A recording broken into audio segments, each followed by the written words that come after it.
Ramayana, Kanda 4, Kishkindha Kandam. Ramayana, Kanda 4, Section 41. Then having sent away that mighty host of monkeys, Sugriva dispatched to the south others competent to perform several tasks entrusted to them. And appointing the exceedingly mighty Angatha as the leader of those heroic monkeys, that hero, the lord of monkey bands, conversant with the countries intended to be explored, dispatched heroes endowed with speed and prowess, headed by Angatha, Nila the son of fire, and the monkey Hanuman, and the exceedingly energetic Jambavan, son unto the great father, and Suhotra, and Sarari, and Saragulma, Gaya, Gavakshya, and Gavaya, Sashina, Vrishaba, Minda, Dwiveda, and Gandhamadana, and Ulkamukha, and Ananga, sons of fire both. And the lord of monkeys began to describe unto the monkey chiefs those tracks in those directions that were difficult of access. Ye will behold Vindhya having 100 summits, and brushed with various trees and shrubs, and the romantic river Narmada, frequented by mighty serpents, and the Godavari, and that mighty river, the captivating Krishnavani, and the Mekalas and Utkalas, and the cities of Dakarna, and Avarvanti and Avanti, and the Vidarbhas and Nishtikas, and the charming Mahishakas. And you will see also the Matsyas and Kalingas and Kausikas all round, and the forest of Dandaka, with mountains, rivers, and caverns, and the river Godavari, and the Andhras, and Pandras, the Cholas, the Pundyas, and the Keralas. Then shall you repair to the mountain Ayamukha, plated with ore, having taking summits, graceful, furnished with picturesque flowering woods, the mighty mountain having groves of excellent sandal. At the foot of the Malaya mountain endued with exceeding energy, you will behold the noble stream Kaveri, of pleasant waters, where sport troops of Apsaras. There, you will see that foremost of saints, Agastya, resembling the sun. Permitted by that gratified high-souled one, you will cross over the great river, Tamarparni, abounding in alligators. Like a youthful female in relation to her lover, she, Tamarparni, with both her waters as well as islets concealed under beautiful sandal woods, bathes in the sea. Proceeding, therefrom, the monkeys shall see the grand golden gates belonging to the walls of the capital of the Pundyas.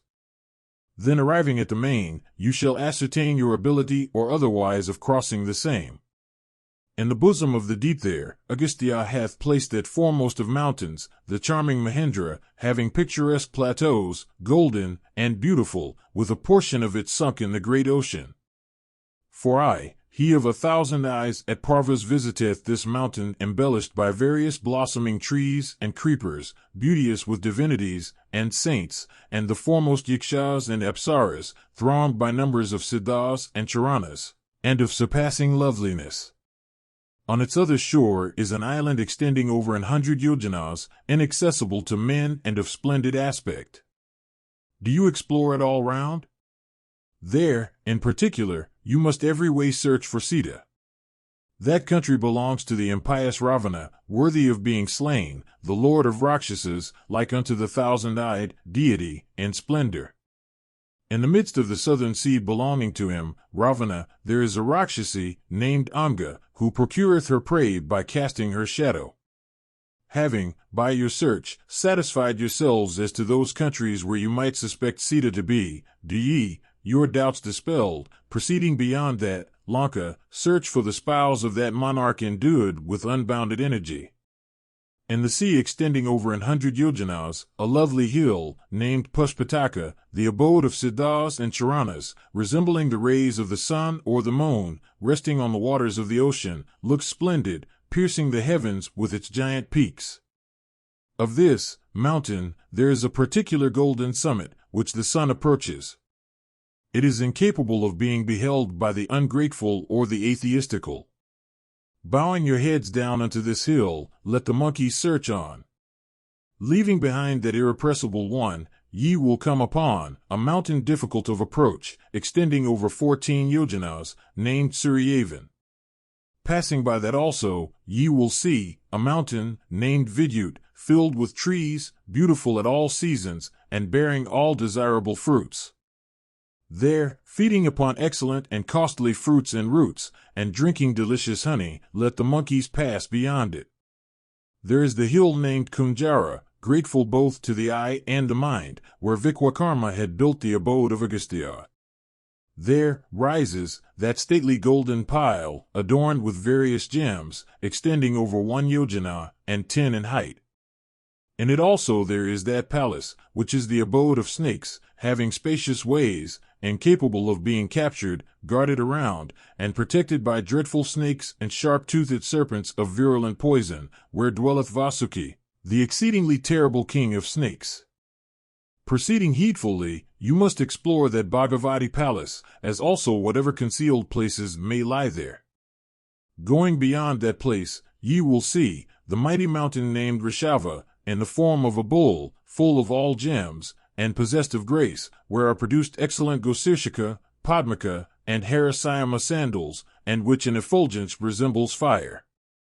But, seeing that sandal, you must by no means ask any questions. Certain Gandharbhas, named Rohitas, are on guard over that wood, the lords of Gandharbhas, and splendor like unto 5 sons, Kelusha, Gramani, Siksha, Kuka, and Babru. After that, Rishava, at the extremity of the earth, is the abode of persons of pious acts, whose bodies are composed of the sun, the moon, and fire. And there reside persons who have won the heavenly regions. After that are the awful regions of the ancestral manes, which you must not approach. This is the metropolis of Yama, covered by deep gloom. You heroic monkey chiefs, you can seek thus far. Further, there is no course for those endued with motion. Having examined all these, as well others that may come within your ken, it behoves you, after having ascertained Vaidehi's course, to return hither. He that, returning within a month, shall say, I have seen Sita, shall pass his days in happiness, enjoying affluence like mine own and indulging all pleasures. He shall be dearer unto me than life itself, and none dearer unto me than he, and although he might commit innumerable wrongs, still should he become my friend. Possessed of immeasurable strength and prowess, and sprung from lines crowned with sterling virtues, do you strive manfully in such a glorious way that the king's daughter may be recovered. Ramayana, Kanda 4, Section 42. Having dispatched those monkeys in a southern direction, Sugriva spoke unto the monkey named Sashina, resembling a mass of clouds. Approaching his father-in-law, Tara's father, possessed of dreadful prowess, the king, bowing and with joined hands, spoke unto him. And Sugriva commanded the Maharshi's son, Maricha, and the mighty ape, Archishmath, surrounded high the heroic foremost of monkeys, possessing the splendor of Mahendra, gifted with sense and vigor, and resembling the offspring himself of Vinata in brightness, and Marichi's son, the Marichas, the mighty Arkamaliyas, all these sons of the saint, to march towards the west, saying, Ye monkey chiefs, let 200,000 monkeys led by Sashina set out to search Vaidehi. You foremost of monkeys, do you explore the Saurashtras, the Balikas, the Kandrakatras, and other populous and fair provinces and spacious cities, and Kukshi, dense with Panagas, and filled with Vaculas and Udalakas, as well as the tracts covered with Kataka trees, and auspicious streams bearing their cool waters westward, and the forests of ascetics, and mountains embosoming woods. There having explored tracts resembling deserts, and cold cliffs towering high, and the west, covered with mountain ranges, and extremely difficult of access, and proceeding at a little more to the west, it behoves you to have a view of the sea. And proceeding on, you monkeys, you shall see the ocean, whose waters abound in whales and alligators, you monkeys. Then the apes shall sport in tracts covered by katakas, and dense with tomalas and woods of coconuts.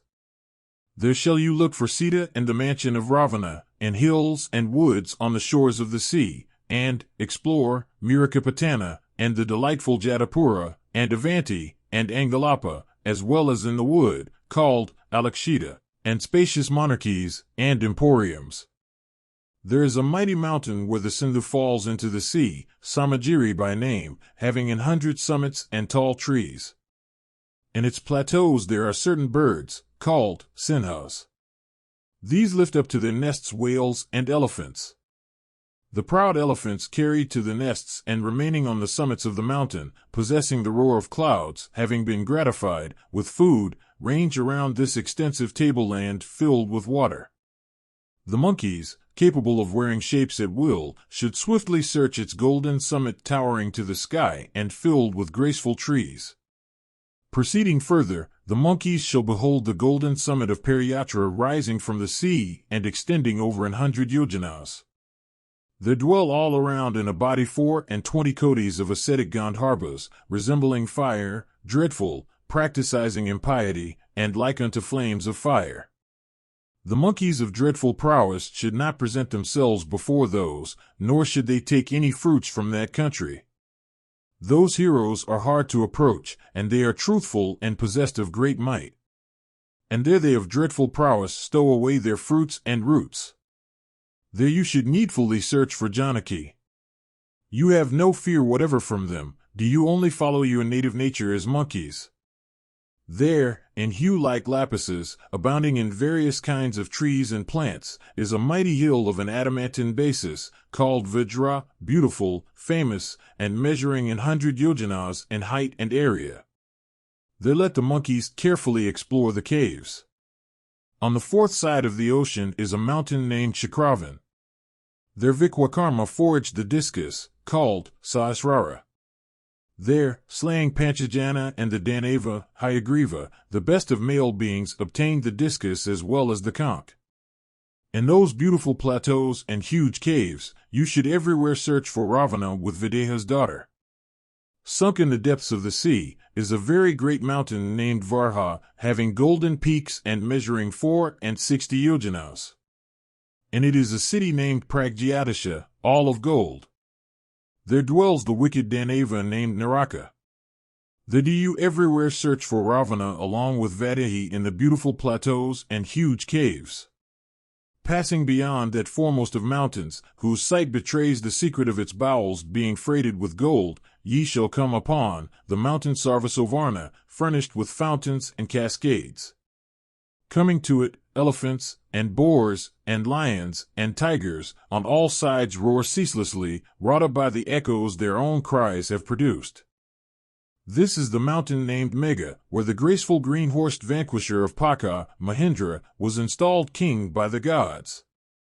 Having passed by that mountain protected by Mahendra, you shall repair to 60,000 hills of gold, and hue like the infant sun, and blazing on all sides and embellished by blossoming golden trees. In the midst of them is established as king, Meru, best of mountains. Formerly the sun being well pleased, conferred a boon on this mountain, and he addressed the mountain, saying, By my grace all the hills that are under thy protection shall be golden day and night, and also those gods Gandharvas and Danavas that shall dwell in thee, shall be filled with reverence for me, and to the boot attain a golden glory. Coming to the excellent mountain Meru, Vikwadevas, the Vasus, the Maruts and the Celestials, adore the sun in the western twilight. Adored by them, the sun, becoming invisible, repaireth to the setting hill. In half a Muhurta, the sun swiftly passes over this mountain, measuring, as it does, 10,000 yojanas. On its peak rises an edifice, resembling the sun, in splendor, consisting of palatial mansions built by Vikwakarma, and graced by goodly trees rife with various birds, the residence of the high-souled Varuna, bearing the noose in his hand. Between Meru and the setting hill, towers a tall palm having 10 heads. Golden and graceful, it shineth on a variegated dais. In all these, difficult of access, as also in rivers and tanks, you should thoroughly search for Ravana along with Vaidehi. There dwells there the righteous and famous Merusavarni, sanctified by virtue of his own asceticism, and like unto Brahma himself. Bowing down your heads to the earth, you should ask the Maharshi Merusavarni, resembling the sun, touching Mithila's daughter. On the departure of night, the sun dispels the darkness of the world to this extent, and then enters the setting hill. You foremost of monkeys, the monkeys are able to proceed thus far. Beyond this, of what is sunless and boundless I know nothing. Having come to Vaidehi and Ravana's mansions, and arrived at the setting hill, do you return on the month being complete. You must not stay above a month, and if you do, you must be slain by me. And along with you goeth that hero, my father-in-law. Ye, abiding by his orders, should listen to all that he saith.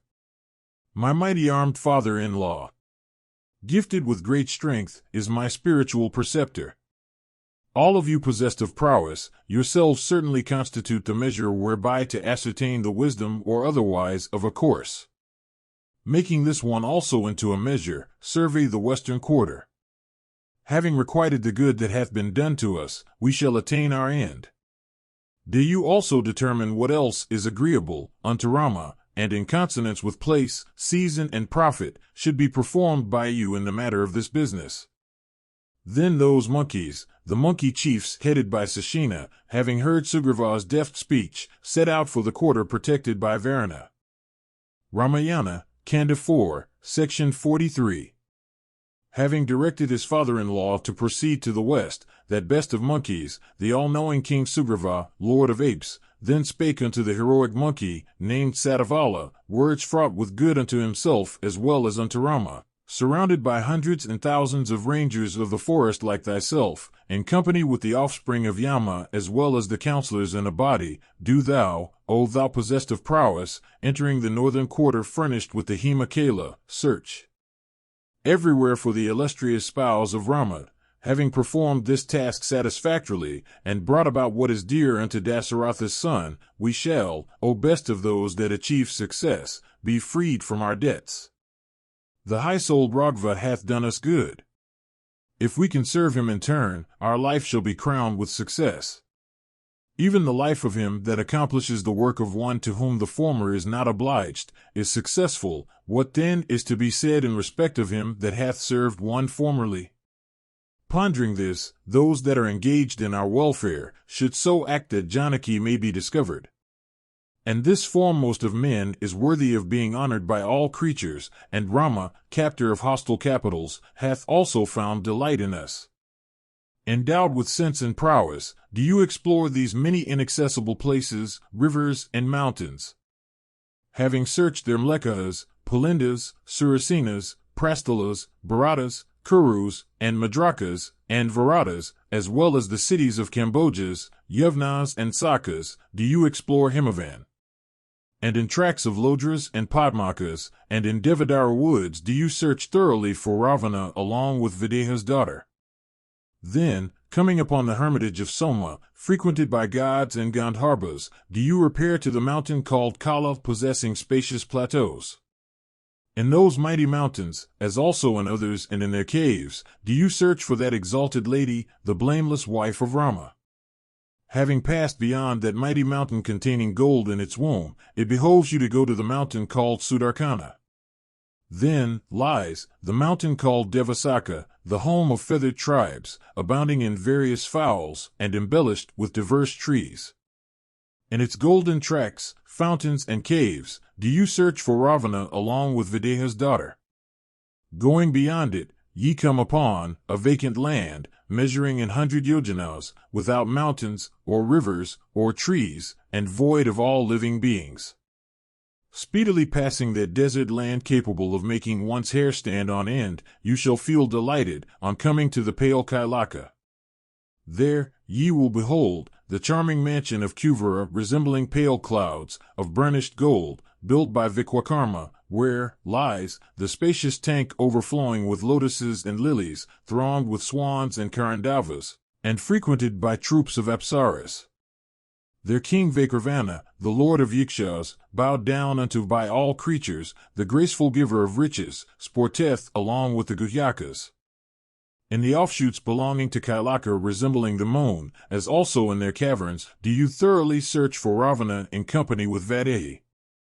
And coming to the Croucha mountain, ye should, having your wits about you, enter its inaccessible cavern, for that is well known as difficult of entrance. There dwell certain Maharshis, high-souled, of effulgence resembling that of the sun, complete godlike shapes, who are sought by the deities themselves. And you should thoroughly explore the other caves of Croucha, its plateaus and peaks, its passes and sides. Then is the treeless Manasa, abode of birds, the scene of Kama's austerities. Way there is none for creatures, or for gods, or for Rakshasas. That also must be explored by you, that mountain with plains and plateaus. Going beyond Krauncha, ye shall see the mountain named Menaka. There is the residence of the Danava, Maya, reared by himself. Menaka also with its plains, plateaus, and woods must be searched by you. There are all over the homes of females with faces resembling those of horses. Going beyond that part, ye shall come to the asylum inhabited by Siddhas, where are ascetics, Valakilyas, Siddhas, and Vaikanasas. Saluting those Siddhas who have been cleansed of their sins on account of their asceticism, you should in humble guise ask them concerning Sita. There is the Vaikanasa tank filled with golden lotuses and ranged by graceful cranes of the hue of the infant sun. Kuver's vehicle, the elephant known by the name of Sarvabhauma, ever rangeth that country in company with she-elephants. Going beyond that expanse of water, ye come upon a sky void of stars, and where the sun and the moon have been put out, and that land is visible by the rays, as if of the sun, proceeding from the persons of self-luminous, godlike ones, who are reposing there, after achieving success in austerities. Leaving behind that region, you come to a stream named Selota. On its both banks are bamboos named Kichaka. These take the Siddhas to the other shore and bring them back again. There are seen the northern Kurus, the abode of those that have acquired religious merit. And there are tanks there with their waters crowned with golden lotuses. There are rivers by thousands with copious blue lapis leaves. And the pools here, resembling the tender sun, are embellished with assemblages of golden red lotuses. And that tract is everywhere filled with costly gems, and jewels, and woods of blue lotuses, having filaments splendid like gold, and with round pearls and costly jewels. And the rivers there have islets covered with gold, and are crowded with lovely hills of gold, bright as fire, furnished with all kinds of precious stones. And the trees there, thronged with birds, bear flowers and fruits daily, and, charged with savory juices, publishing superb perfumes, and of delicious feel, they confer every wish. Other excellent trees bring forth attires of divers kinds, and ornaments decked with pearls and lapises, coveted alike by males and females. And other excellent trees bear fruits fit to be partaken at all seasons. And other excellent trees bring forth precious beds dight with costly jewels, and furnished with variegated covers. And other trees bring forth charming wreaths, and costly drinks, and various kinds of viands. And females adorned with every accomplishment, and endowed with youth and beauty, and Gandharbhas and Kinnaras, and Siddhas and Nagas and Vidyadharas, of blazing splendor, ceaselessly sport there in company with females. And all of righteous deeds, and all engaged in amorous disports, and all furnished with desire and profit, dwell in that place in association with their females. And there are continually heard there the sounds of instruments and the voice of song mixed with sweet hilarious laughter, capable of taking all creatures. No one is depressed there, nor doth any one there want any desirable object, and day after day the delightful qualities find their development there. Passing beyond that is the northern ocean. In the bosom of the deep is the mountain named Samagiri, golden and of great dimensions. Albeit without the sun, yet through the brightness of the Soma mountain, Tpi land shines forth with all the loveliness and reality of one warmed by the sun. There that soul of the universe, the adorable Sambhu, fraught with the spirits of the 11 Rudras, that lord of the gods, Brahma, dwelleth, surrounded by the Brahmarshis.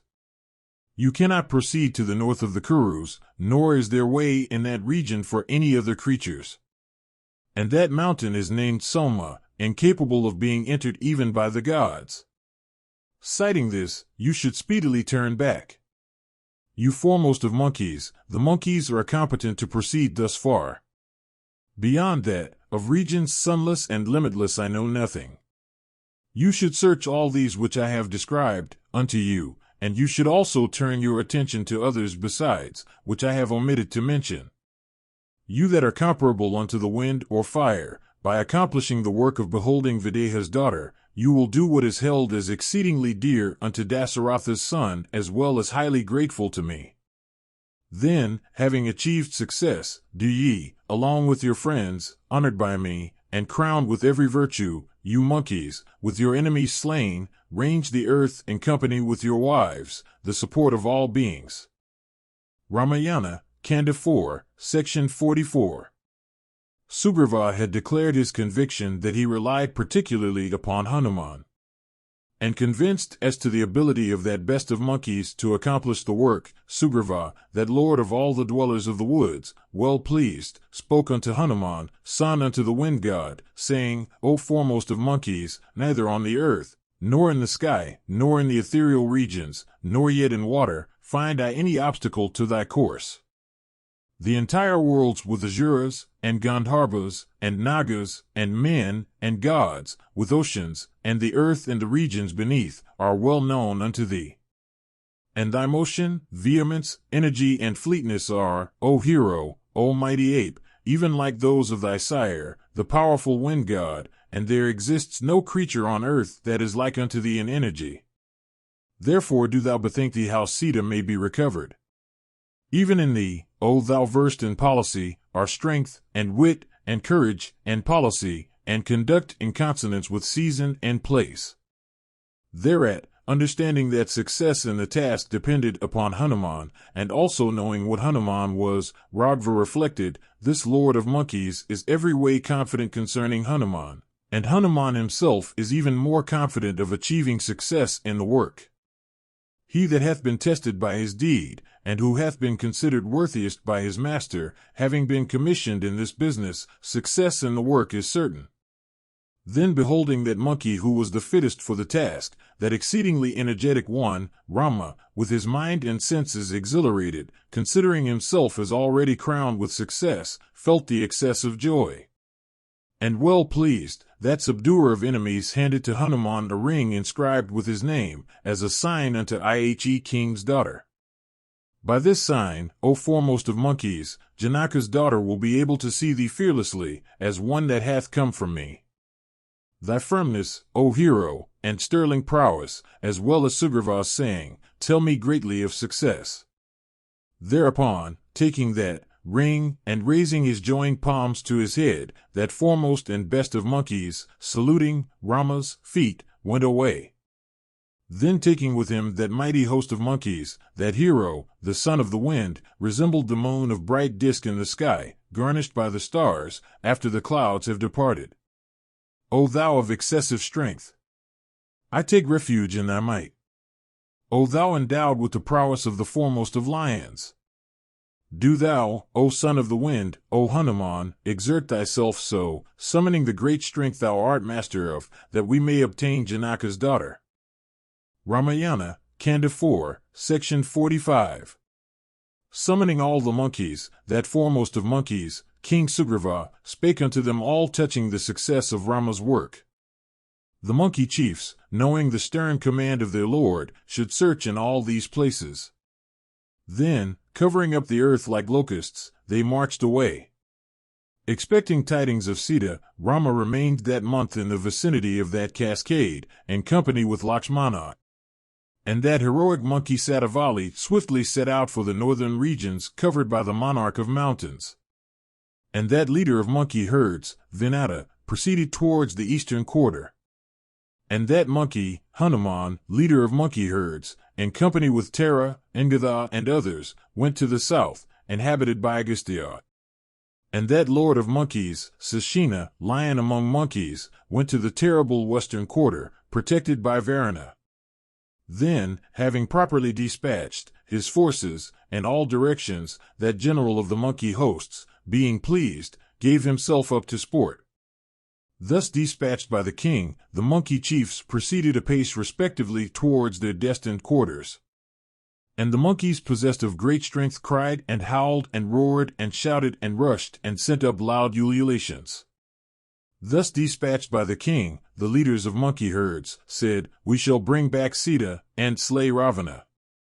I alone shall slay Ravana engaged in conflict.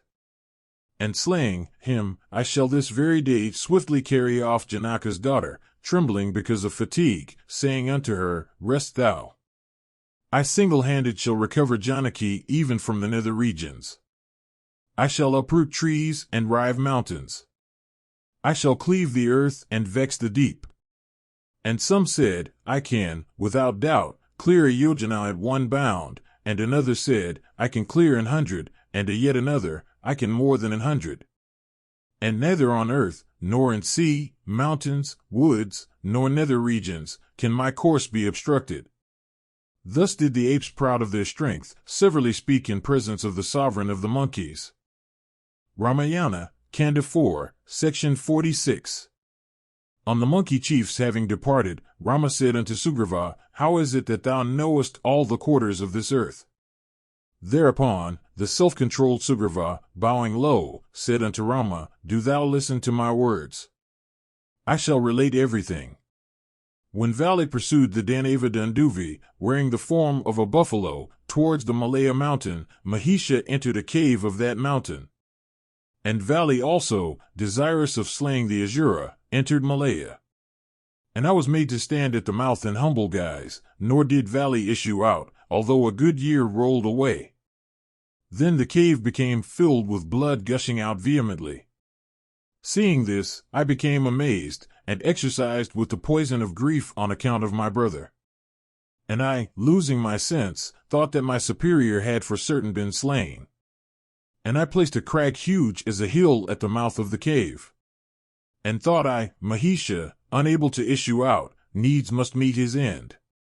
And despairing of his, Vala's, life, I retraced my steps to Kishkindha. And obtaining the spacious kingdom along with Tara and Uma, I began to pass my days in peace and company with his counselors. Then came that foremost of monkeys, having slain him, Mahisha. Thereupon, I, influenced by fear, in consideration of his dignity, made over to him his monarchy. But Vali, his senses exercised with sorrow, anxious to slay me, in company with his counselors, pursued me, who took to my heels. Hotly pursued and chased by Vali, I surveyed various streams and woods and cities. And I surveyed the earth like the hoofprint of a cow, or the image reflected from a mirror, or a firebrand world, in the air. Then repairing to the east, I see various trees, and mountains, and charming caves, and diverse tanks. And there I behold the ascending mountain decked with gold, and that daily abode of Apsaras, the sea of milk. And chased by Vali, and flying on, I suddenly veered round, and then again, Master, off I went.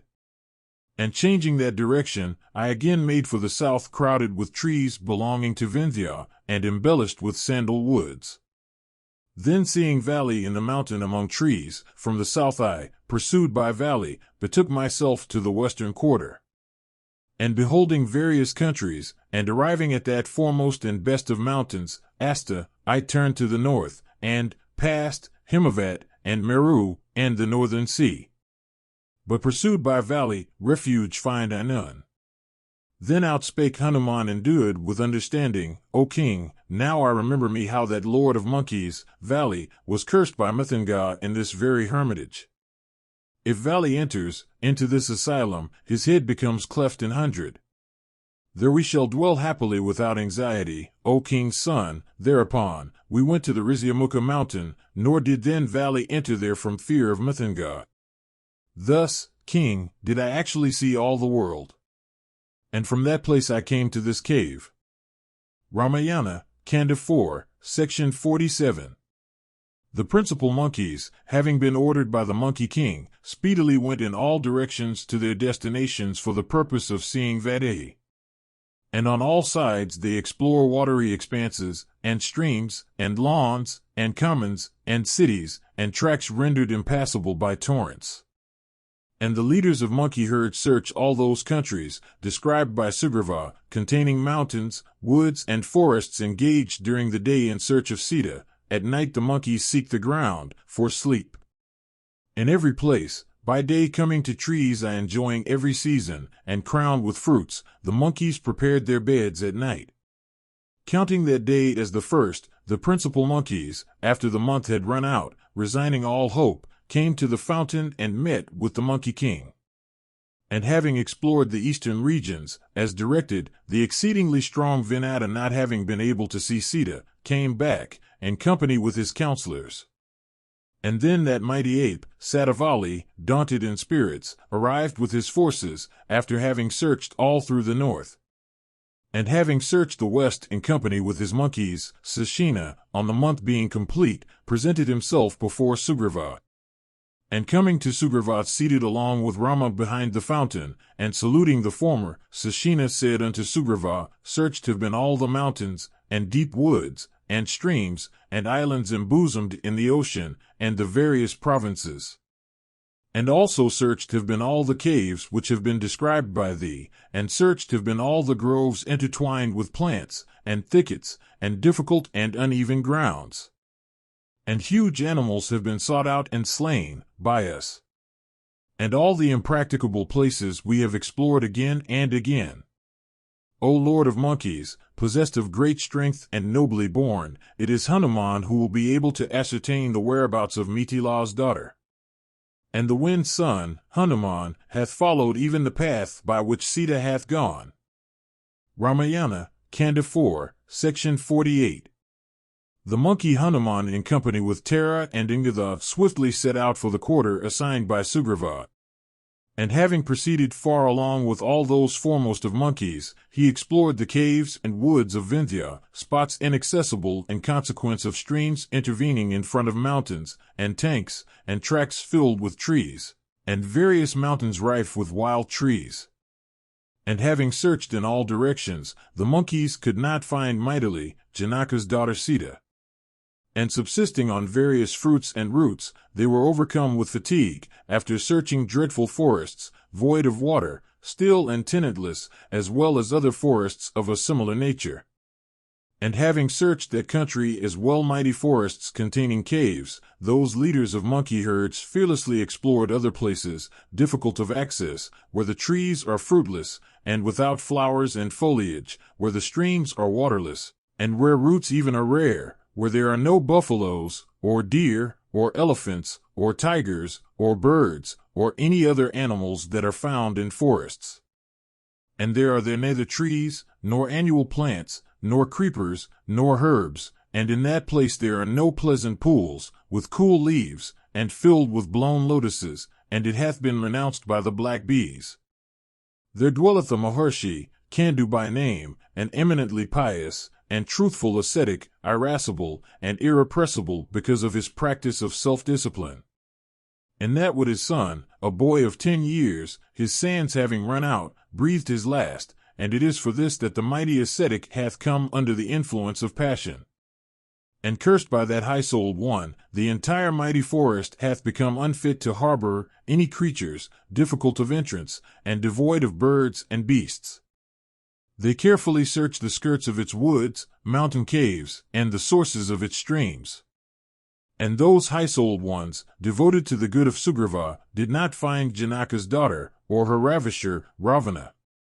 And entering into a wood, they saw a terrible Asura, concealed by the shrubs and plants, of dreadful deeds, and cherishing no fear even of the gods. And seeing that dreadful Asura, seated like a hill, and resembling a mountain, they all tightened their cloths. And that strong one also, saying unto the monkeys, Destroyed are ye, and uplifting his clenched fist, rushed after them in rage. And as he darted suddenly, Ingatha, the son of Vali, knowing, this is Ravana, administered unto him a slap. Struck by Vala's son, that Asura, his mouth vomiting blood, fell down to the earth like a hill toppled down. And on his having breathed his last, the monkeys, elated with victory, thoroughly searched that mountain cavern. And when they had satisfied themselves that the cave had been searched all through, the dwellers of the woods entered another fearful mountain cavern. And after having searched that place also, they came out fatigued, and with desponding hearts sat them down at a distance under the shade of a tree. Ramayana, Kanda 4, Section 49. When the eminently wise Ingatha, fatigued, spake unto all the monkeys, cheering them, woods, and mountains, and rivers, and impenetrable wilds, and valleys, and mountain caverns have been thoroughly searched. But Janaki we have failed to find anywhere, or that wicked wight, the Rakshasa that hath ravished Sita. And we have spent a great part of the term that had been assigned by Sugriva of stern commands. Therefore, banishing languor, sadness, and invading drowsiness, do you together search all round. Do you so search Sita, that she may be found out by us. High spirits, ability, and forwardness in action are said to conduce to success. Therefore it is that I speak thus unto you. You dwellers of the wood, do you today rummage this impenetrable wood, renouncing grief, do you again search through this forest? Those who act, for certain behold the fruit of their endeavors, but if people once give way to grief, they cannot again attain vigor. You monkeys, King Sugriva is irascible, and inflicteth sharp punishments. He should be always feared, as also the magnanimous Rama. I tell you this for your good. Act accordingly, if you list. And do you also express what else you are capable of? Hearing Ingadha's words, Gandhamadana said in candid words faint from thirst and fatigue, what Ingadha hath said unto us is worthy of him, and is beneficial and good. Do you follow his speech?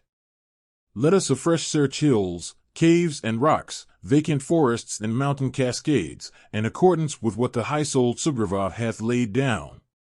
Let all in a body rummage the wood, and the mountain caverns. There rising up, the mighty monkeys again began to range the south close with forests belonging to Vindhya. And the monkeys ascended the silvern hill resembling the autumnal welkin, graceful, and furnished with summits and valleys. And eager to behold Sita, those excellent monkeys began to search the Ladra wood, and the Saptaparna forests. And ascending its top, those ones endued with immense prowess, experiencing fatigue, could not find Vaidehi, the beloved spouse of Rama. And having surveyed that hill having many a grot, so far as the eye could range, the monkeys looking all round, descended the eminence. And having descended to the earth, the monkeys, bewildered, and losing their consciousness, rested for a while at the foot of a tree.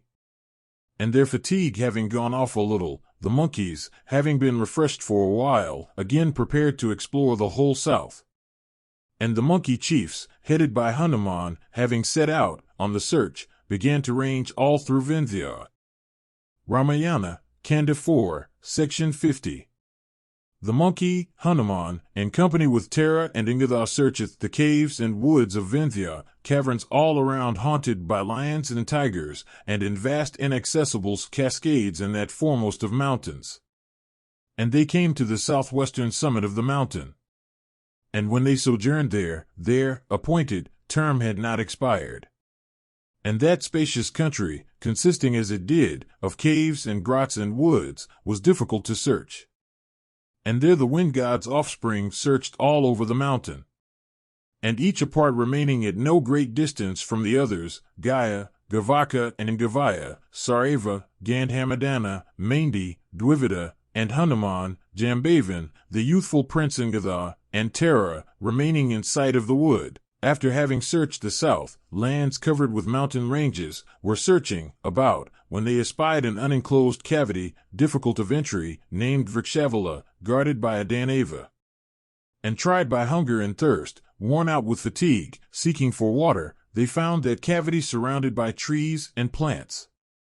And, with their bodies drenched and reddened with lotus dust, crouches and swans and cranes and chakravakas came out of the cavity. And drawing nigh to that fragrant and inaccessible cave, those superior monkeys were struck with amaze, and became eager to enter into it. And with their minds filled with doubt, those vigorous foremost of monkeys gladly approached that cave, abounding in diverse animals, resembling the residence of the Lord of Daityas, dazzling, and dreadful, and impenetrable on all sides. Then Hanuman the son of the wind god, possessed of the splendor of a mountain summit, cognizant of woods and forests, said unto the grim-visaged apes, having explored the south, containing countries enveloped with mountain chains, we have got fatigued. But we have failed to find Mithila's daughter. And from yonder cave come out swarms of swans and cranes and crouches and chakravakas, drenched with water. For certain here is a well or a watery expanse. And at the mouth of the cave there are these cool trees. Hanuman having said this, all the monkeys went into the cave covered with darkness, without the sun or the moon, capable of making one's down stand on end. And seeing lions, and birds and beasts, ranging around, those tiger-like monkeys entered that cave covered with darkness. And there neither their kin, nor their vigor, nor yet their prowess was baffled, and their speed resembled the wind, and their sight remained unimpaired albeit in darkness. And those foremost of monkeys rushed into the cavity, and beheld displayed, before them, an excellent and charming scene. And embracing each other in that fearful cave rife with various trees, they passed over 100 yojanas. And deprived of their sense, and tried with thirst, and bewildered, and thirsting for water, they for a time vigilantly descended in darkness down the cave. And emaciated, with woebegone faces, and spent, those monkeys despairing of their lives, at last, saw light.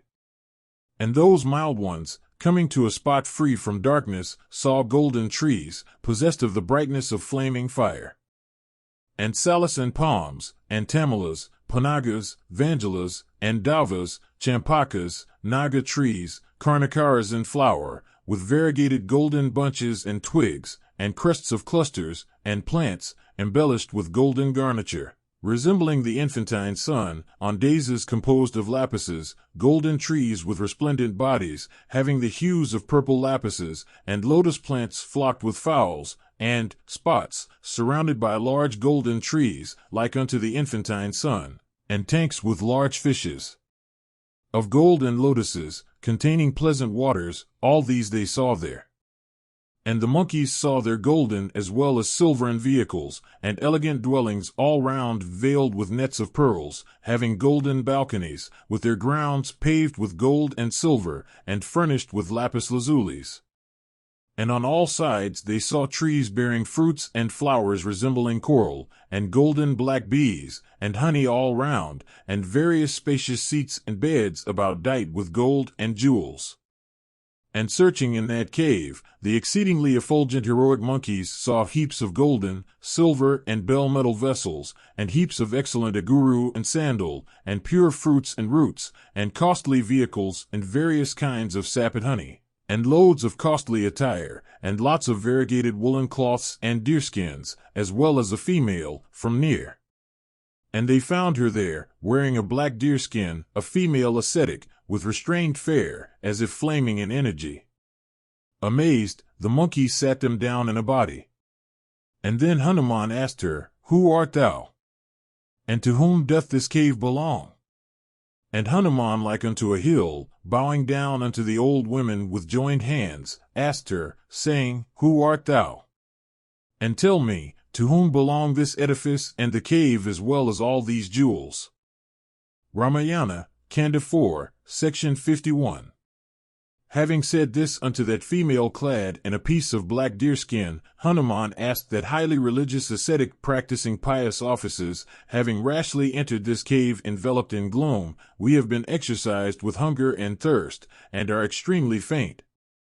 And, having entered this mighty cave underneath the earth, we have become thirsty. And seeing all these wonderful phenomena, we have become afflicted, and bewildered, and have lost our sense. To whom belong these golden trees resembling the infantine sun, and the pure fruits and roots, and the houses and vehicles of gold and silver, veiled in networks of jewels, and furnished with golden windows?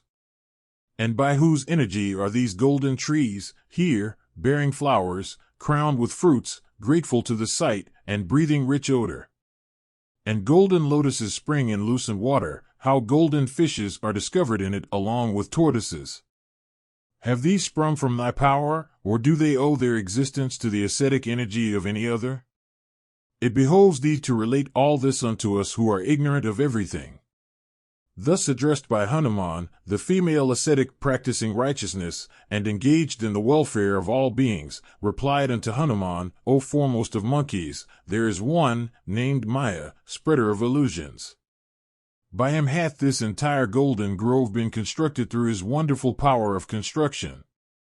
He that hath reared this excellent golden grove, and this charming mansion, was formerly the Vikwakarma of the principal Danavas. Having for 1,000 years practiced austerities in this vast forest, he obtained a boon from the Great Father, in virtue of which he had attained consummate mastery in his art, as well as absolute control over the materials required therein. Having accomplished everything, that powerful one, commanding every enjoyment, for a time happily dwelt in this mighty forest. Then he, happening to conceive a passion for an Apsara, Hema, by name, Purandara, vigorously wielding his thunderbolt, struck him dead. Then Brahma conferred on Hema this fine forest and this golden mansion, with the perpetual privilege of enjoying every pleasure herein. I, Samprabha by name, the daughter of Mirasavarni, guard this house of Hema, O foremost of monkeys. Hema, skilled in dance and song, is my dear friend. Having received her blessing, I guard this vast forest. What is thy errand? And why is it that you have arrived at these lone woods? And how have you managed to see this inaccessible forest? Having partaken of these fruits and roots intended for use, and drunk, do you detail all this to me? Ramayana, Kanda 4, Section 52. Then to all the monkey chiefs, after they had rested, the female ascetic, engaged in righteous practices, eagerly said these words, Ye monkeys, if your pain hath gone off in consequence of the fare of fruits which you have partaken, and also if it be fit to be heard by me, I would listen to your narration. Hearing her words, Hanuman, the son of the wind god, and all candor began to relate everything faithfully. The sovereign of all this world, resembling Mahendra or Varuna, Rama, the graceful son of Dasaratha, entered the woods of Dandaka, in company with his brother, Lakshmana, as well as his spouse, Vaidehi. His wife hath been forcibly carried off by Ravana. His friend is that heroic king, the monkey named Sugriva. By that monarch of the foremost monkeys have we been dispatched hither. And we have, joining company with these prime monkeys headed by Angatha, come to the south, protected by Yama, and inhabited by Agastya. And we have been commissioned, do you all search for the Rakshasa Ravana, wearing forms at will, along with Videha's daughter, Sita. Having searched through the forest as well as the ocean on the south, we, becoming hungry, sat down at the foot of a tree. And with pallid countenances, we all, absorbed in thought, sank in a wide sea of anxiety, which we could not cross. And casting our eyes around, we spied a huge cave covered with trees and plants and enveloped in gloom. And it came to pass that, from this cave, came out swans, drenched with water, with drops of water on their wings, and plumed Kauravas and cranes. Let us enter here, said I unto the monkeys. And they also arrived at that conclusion. And thereupon they, bestirring themselves, entered into the cave. And firmly gripping each other's hands, they at once made entry into the cave covered with darkness. This is our errand, and it is on this job that we have come. And having come to thee, hungry and exhausted, we, who had been sore tried by hunger, have been entertained with fruits and roots, agreeably to the code regulating hospitality. And as thou hast saved the monkeys, who were weary and suffering from hunger, tell me, what benefit shall the monkeys do thee in return?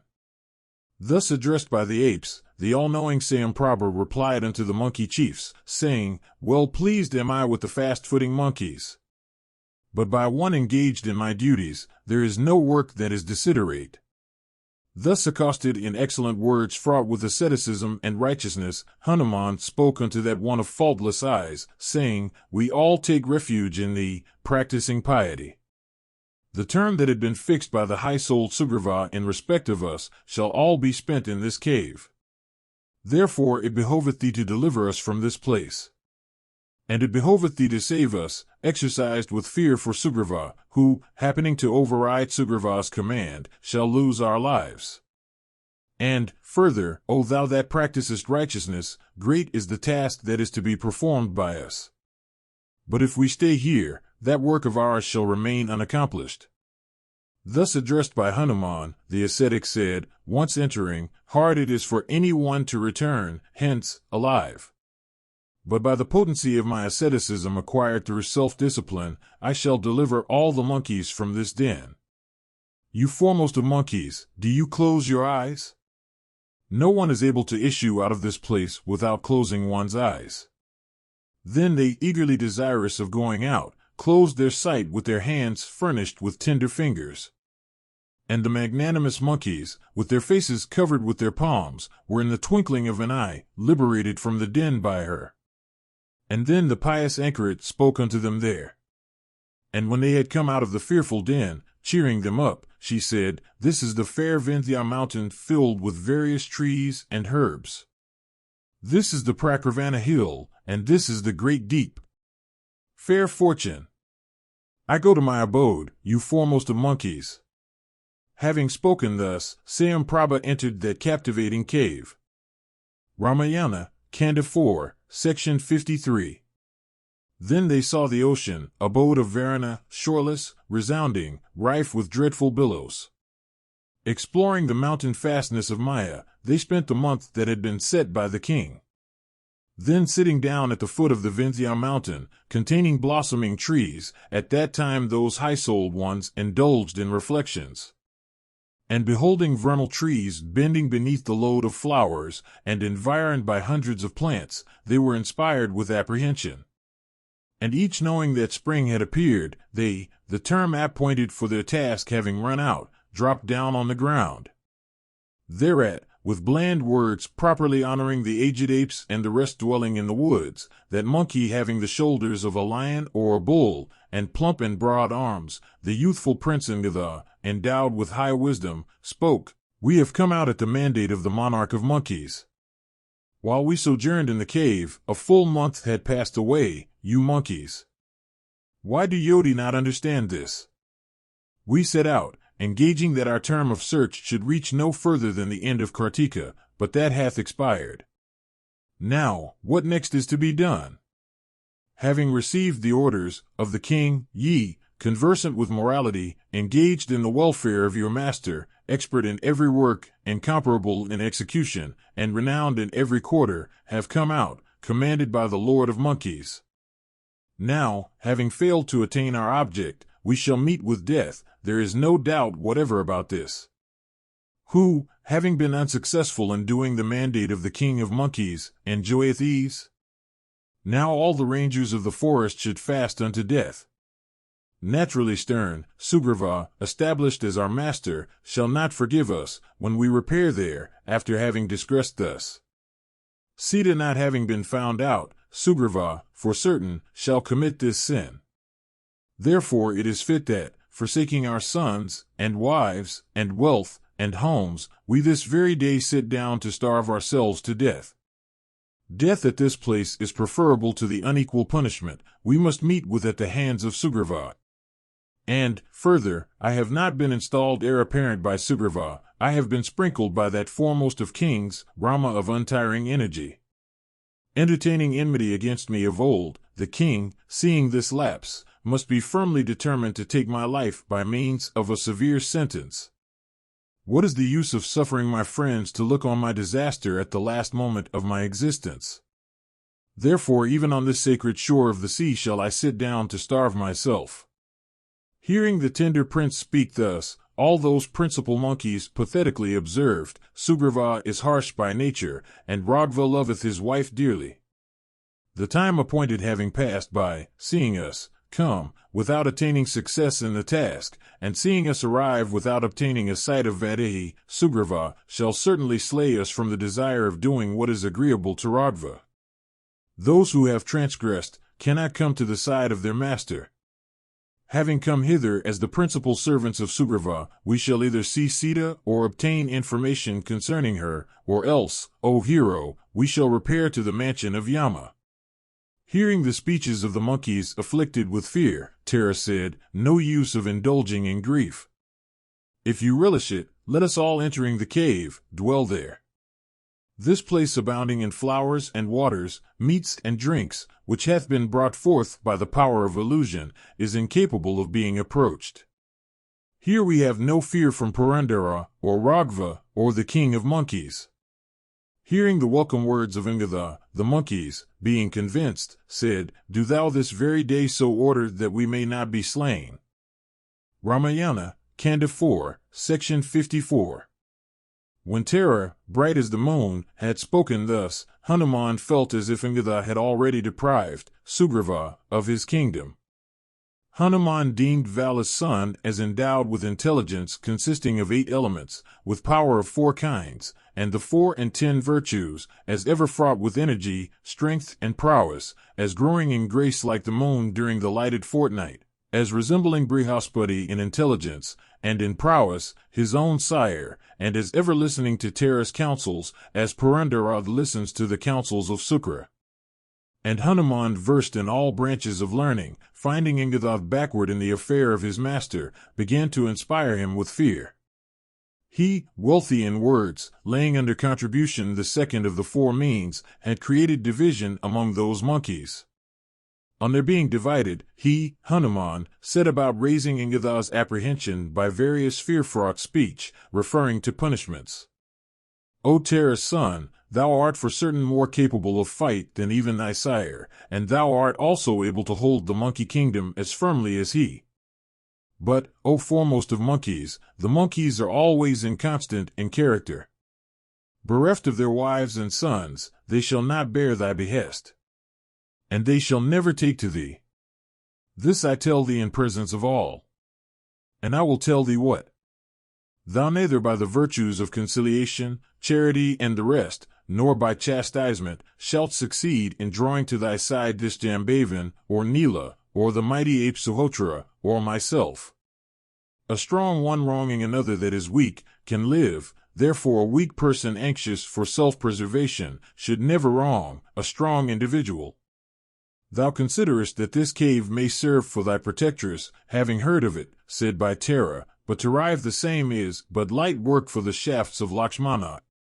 Formerly this was cleft a little by Indra, with his thunderbolt hurled against it, but now Lakshmana would pierce it like a leafstalk, by means of his keen arrows. Lakshmana hath many an iron arrow like Indra's thunderbolt or that of the sky, capable of riving even mountains.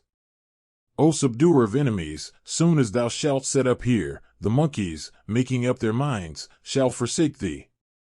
Remembering their wives and sons, ever anxious, on account of Sugriva, pining for domestic happiness, and aggrieved at their pitiable plight, they shall turn their backs upon thee.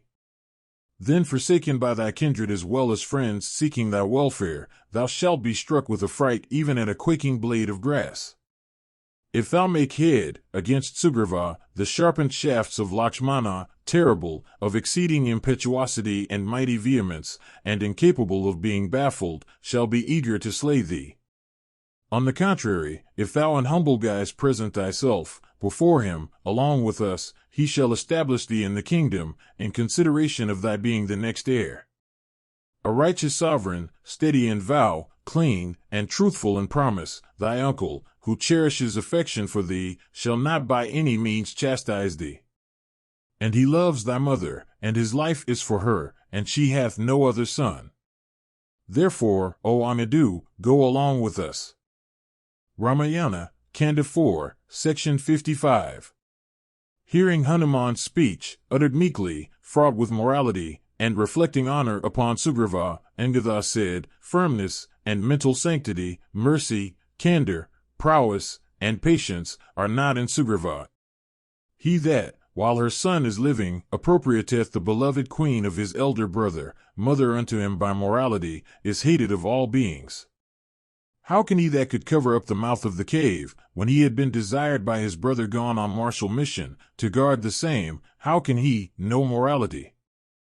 Whose good office remembereth he who could forget the renowned Raghava himself of mighty deeds, after having, in the name of truth, taken his hand? How can he reap religious merit, that directed us to search Sita here, from fear of Lakshmana, and not from fear of unrighteousness? What noble person, in especial, sprung in his race, shall any longer repose confidence in that impious one of unstable soul who hath run amuck of morality? Meritorious or otherwise, how can Sugriva, having installed in the kingdom me, son, of his enemy, and the enemy sprung in his race, suffer me to live? How can I, whose counsels have been revealed, who have transgressed, and who have been deprived of my power, repairing to Kishkindha like one forlorn and feeble, live? For the sake of his kingdom, Sugriva, wily, cunning and cruel, shall put me in solitary confinement.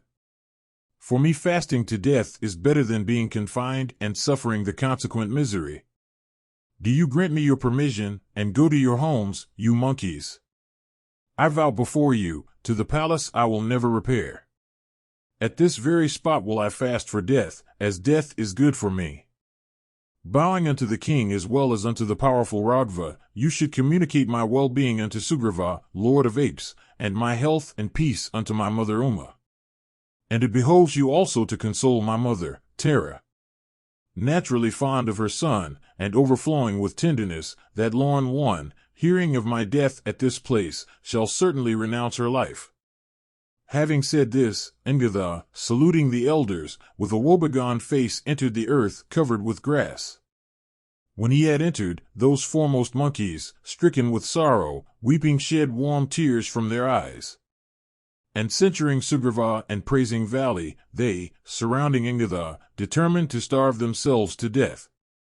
Taking to heart the speech of Vali's son, those prime monkeys, sipping water, sat down facing the east.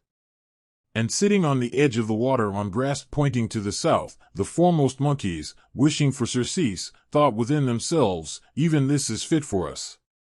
And as they spoke of the exile of Rama and the demise of Dasaratha, the carnage in Janastana, the slaying of Jatayu, the ravishment of Vaidehi, the slaughter of Vali, and the ire of Rama, the monkeys were seized with fear.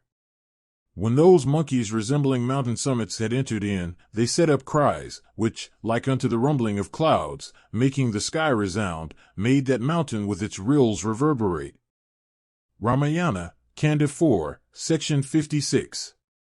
When the monkeys had been seated in that mountain, with the intention of putting a period to their existence through fasting, a king of vultures happened to come to that quarter. And that long-lived bird was named Sampati, the beautiful brother of Jatayu, famous for his strength and prowess. Issuing from a cavern of the mighty mountain Vindhya, he, seeing the monkeys seated, well pleased, said, Verily man reapeth the fruit of his former acts, and therefore it is that this food ordained to that end, comes to me after a long time. I shall feed on these monkeys, one by one, slaying them one after another. Eyeing those apes, the bird expressed himself thus. Hearing this speech of the bird coveting his food, Engatha faintly spoke to Hanuman, Behold! Through Sita's simplicity this one, the very son of the sun, Yama, hath come to this place, to exterminate the monkeys. Rama's work hath not been done, nor the royal mandate. And this disaster hath arrived unthought of by the monkeys. You have in detail heard all that, inspired with the desire of doing what is good unto Vaidehi, that king of vultures, Jatayu, did here. In this way, all creatures, even the brute species, compass the welfare of Rama, renouncing their lives, as we do. It is because of the love and tenderness they bear towards Rama that people do good unto each other. And therefore the righteous Jatayu, of his own accord laying down his life, hath done the pleasure of Rama. We also, overcome with fatigue and, almost, dying, have come to this forest, but Mithila's daughter we find not. Happy is that king of vultures, having been slain by Ravana in battle. He hath got quit of the fear of Sugriva, and hath also attained supreme state. In consequence of the death of Jatayu and that of King Dasaratha, as well as owing to the ravishment of Vaidehi, the lives of the monkeys have come into jeopardy. Rama's and Lakshmana's abode in the forest with Sita, Ragva's slaying of Vali with a shaft, the slaughter of innumerable Rakshasas by the enraged Rama, and, finally, this mishap, all these owe their origin to the bestowal of the boon on Kaki. Seeing the monkeys stretched on the earth, and hearing their piteous words describing their grief, that magnanimous king of vultures, with his mind agitated, said, This. And hearing the words that issued from Engatha's mouth, the sharp-beaked and high-toned vulture said, Who is it that, making my mind tremble, speaketh of the death of my brother, Jatayu, dearer unto me than life? How happened in Janastana the fight between the Rakshasa and the vulture? It is after a long time that today I hear the name of my brother. I wish to alight from this mountain fastness. I have been well pleased by listening after a long time to the celebration of the virtues of my younger brother, cognizant of qualities and worthy of being extolled by reason of his prowess. You foremost of monkeys, I wish to hear of the destruction of Jatayu, who dwelt in Janastana. And how could Dasaratha, whose beloved eldest son is Rama, dear unto his superiors, be the friend of my brother? I cannot move in consequence of my wings having been burnt by the solar rays. But I wish that you may take me down from this mountain. Ramayana, Kanda 4, Section 57. Hearing his accents faltering through grief, the leaders of monkey herds, alarmed by his action, did not repose confidence in his speech. Seated for the purpose of fasting to death, the monkeys, seeing the vulture, with terror thought within themselves, he shall eat us all up. If he eat us up, who have sat down to fast to death, we shall secure success, and speedily attain our end. Then those monkey chiefs resolved thus. And descending from the summit of the mountain, Angatha spoke unto the vulture, there was a lord of monkeys named Riksharaja, endowed with prowess. That king, O bird, was my grandsire. He had 2 virtuous sons, exceedingly powerful both, Vali and Sugriva. My father, Vali, was famed in the world for his deeds. And it came to pass that mighty monarch of all this earth, descended of the Ikshwakus, the great and graceful car warrior, Rama, son unto Dasaratha, intent upon the injunction of his sire, resorting to the path of righteousness, entered the woods of Dandaka in company with his brother, Lakshmana, and his wife Vaidehi. And his spouse was forcibly carried away from Janastana. And the friend of Rama's father, the king of vultures, named Jatayu, saw Videha's daughter, Sita, as she was being carried away in the sky. And after having thrown down Ravana from his car, and placed mightily on the ground, that vulture, old and overcome with fatigue, was, at length, slain by Ravana in battle. Thus slain by the powerful Ravana, the vulture, having had his funereal obsequies performed by Rama himself, hath attained excellent state. Then Raghava made friends with my uncle, the high-souled Sugriva, and he also slew my sire. My father had debarred Sugriva from the kingdom along with his counselors, but Rama, having slain Vali, installed him, Sugriva. And established in the monarchy by him, Rama, Sugriva is, now, the master of the monkeys and king of all the foremost monkeys. By him have we been sent. Dispatched hither by Rama, we have searched for Sita all round, but Vaidehi we have not found, as one doth not find the solar splendor at night. And it came to pass that, having heedfully explored the Dandaka forest, we through ignorance entered a cave lying open before. That cave, thou must know, was constructed by the elusive energy of Maya. And there we spent a month, the term which had been fixed by the monarch. Doing the behests of the king of monkeys, we, having overstayed the term which had been appointed, have from fear sat here down for the purpose of fasting unto death. On that Kakutsta being wrought up with wrath, as well as Sugriva together with Lakshmana, we, repairing thither, shall lose our lives. Ramayana, Kanda 4, Section 58. When the monkeys, whose lives had well nigh departed out of them, had spoken these piteous words, the vulture, in solemn accents, with tears in his eyes, said unto the monkeys, Ye monkeys, you have said that my younger brother, named Jatayu, hath been slain in battle by the powerful Ravana. On account of my age and want of wings, I, although hearing this, bear it. Nor have I strength today to clear scores touching my brother's enmity.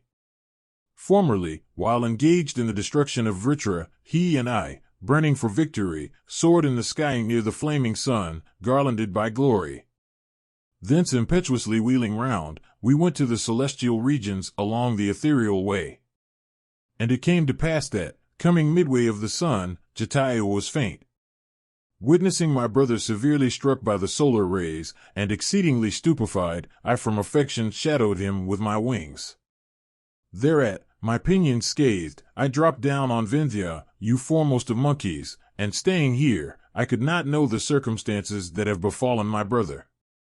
Thus addressed by Jatayu's brother, Sampati, the eminently wise prince Kingda answered, If thou art indeed the brother of Jatayu, having heard what I have related, tell us, if thou knowest touching the abode of that Rakshasa.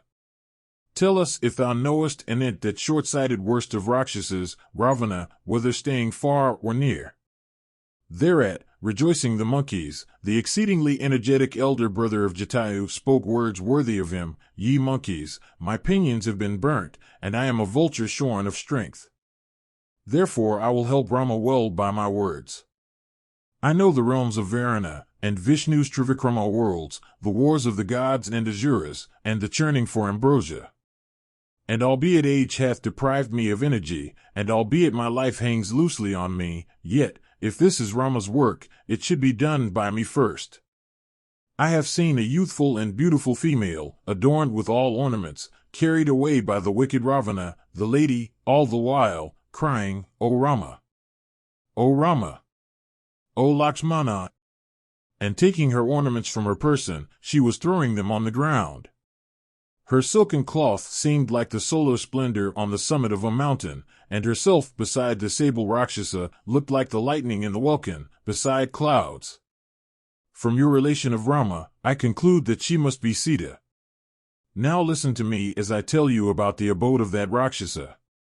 Son unto Vikravana and brother unto Vikravana, the Rakshasa named Ravana resides in the city of Lanka. And the lovely city of Lanka, reared by Vikwakarma, lieth a full 100 yojanas hence on an island in the sea, furnished with golden gateways, filled with variegated daisas, lordly gold gleaming palaces, and girt round with great walls hued like sunshine. There stayeth Vaidehi, forlorn and clad in a silken cloth, confined in the inner apartment of Ravana, and carefully guarded by Rakshasas. In Lanka protected all round by the sea, you shall behold Janaka's daughter, mightily. At the end of the ocean, after a full 100 yojanas, arriving at its southern shore, you shall see Ravana. You monkeys, do you hie thither speedily with vigor? I perceive by my knowledge that having seen that place, you shall come back. The first course belongs to fork-tailed shrikes and others living on grain, the second, to those that live on animals and fruits, the third is ranged by bashas, the fourth by crouches, kuvaras and hawks, the fifth by vultures, the sixth belongs to swans endowed with youth and beauty, and the next to the Vainaniyas. We have derived our origin from Vainatiya. By dispatching you thither, I shall avenge the heinous deed perpetrated by the cannibal, as well as the wrong done by Ravana unto my brother. Resting here, I see Ravana and Janaki. We have excellent Sauparna clairvoyance. For this reason, as well as owing to the energy consequent on our feeding on certain kinds of flesh, we, you monkeys, can see a little further than 100 yojanas. Therefore, the deity hath ordained such food for us as are fraught with the power of making one see from a great distance. And the abode of cocks and others being underneath trees, their sight is limited to the extent which they require to see. Do you look about for means to cross over the salt waters? Having met with Vaidehi, do ye, having achieved success, come back. I wish to be taken by you to the ocean, abode of Varuna. I will offer water unto the manes of my high-souled brother, who hath gone to heaven. Thereat those heroes, the monkeys possessed of exceeding energy, carried to the destined spot on the shore of the ocean, Sampati, whose wings had been scathed. Then carrying that lord of vultures back to the selfsame place, the monkeys, furnished with information concerning Sita, experienced great joy. Ramayana, Kanda 4, Section 59. Then hearing that ambrosial speech of the vulture king, the monkey chiefs, being delighted, kept on parleying on that topic. Then Jambavan, foremost of monkeys, together with all the monkeys, arising suddenly from the ground, spoke unto the vulture king, saying, Where is Sita? By whom hath she been seen? And who hath carried away Mithila's daughter? Do thou tell Ue all about this, and, thus, prove the path of those rangers of the woods. Who is there that doth not take heed of the force of Dakarathi's and Lakshmana's arrows, speeding with the vehemence of thunder? Thereat, cheering up those monkeys, who had risen from their attitudes of fasting, and who were all attention to hear news concerning Sita. He, Sampati, well pleased, said these words, "Listen as to how I came to know of the ravishment of Vaidehi, Sita, at this place, and who it was that told me where that one of expansive eyes is. For a long time I lay here, old, and of feeble life and energy. That best of birds, my son named Saparqua, coming to me, at the proper hour maintained me with food. Gandharvas are exceedingly lascivious, serpents are exceedingly wrathful, fear is excessive and dear, and we have excessive hunger. Once on a time my son, going forth about sunrise to procure food for me who was suffering from hunger and, accordingly, eager for it, came back in the evening without any flesh. Hurt, by my speech uttered, and consequence of my non-receipt of food, that enhancer of my joy, asking my forgiveness, said these words fraught with fact, "Father, taking to my wings at the proper time for procuring flesh, I went and stood, obstructing the pass of the Mahendra mountain. There stood I looking down, obstructing the way of thousands of creatures ranging the sea. There I saw somebody resembling a mass of crushed collyrium, going away, taking a female resembling the rising sun in splendor. Seeing them, I had made up my mind that they should serve for thy fare, when he humbly in a pacific manner begged for way. Even among the mean, there is none on earth that can slay people who assume a mild attitude. What shall I say, alas? Of superior ones like myself?" And summoning celerity, he went on as if pushing off the sky by his energy. Then the rangers of the air and other beings worshipped me. And the Maharshi said unto me, "By luck it is that Sita is still living, he together with a female, having passed by thee, certainly augurs good fortune unto thee." Then those eminently handsome Siddhas spoke thus unto me, "This is Ravana, the king of the Rakshasas," said they unto me. And I stood, beholding the wife of Rama, son unto Dasaratha, throwing off her ornaments and silken apparel, overwhelmed by might of sorrow, with hair disheveled, crying out the names of Rama and Lakshmana. This, O father, is the reason of my passing the time. That best of those skilled in speech, Saparqua, said all this unto me. Even hearing of this, I could not think of putting forth prowess. How can a bird bereft of wings undertake anything? But listen.